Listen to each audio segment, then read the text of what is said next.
La deuxième question qu'on vous pose, c'est quel est le débit minimum de fluide qui doit circuler. Alors le débit minimum correspondra simplement au débit du fluide qui va réaliser le cycle de Carnot dans le cadre d'une machine à rendement maximal, c'est-à-dire dans le cadre d'une machine de Carnot. Donc on cherche le débit de fluide correspondant au cas qu'on a présenté précédemment. Alors pour ceci, je vous propose de simplement écrire cette puissance mécanique qu'on veut en sortie en fonction du débit et donc du travail spécifique du cycle.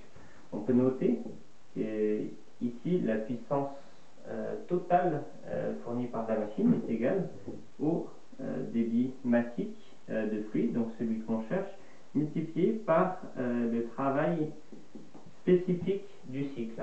Ça vient directement de la définition du travail spécifique de cycle.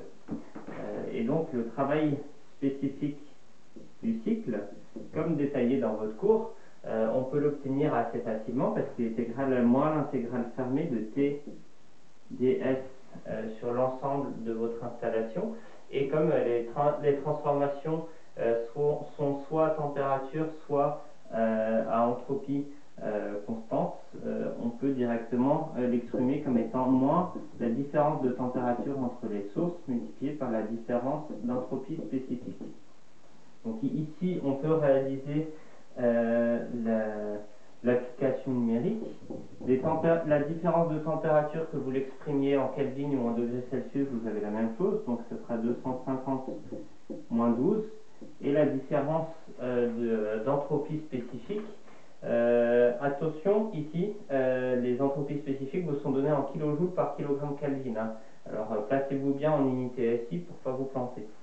Ça vous fait 2300 moins 1700, ce qui est fait un résultat total de moins 142,8 kJ par kilogramme. Vous cherchez votre débit massique. Ce débit massique sera donc le ratio de la puissance mécanique sur le travail spécifique du cycle.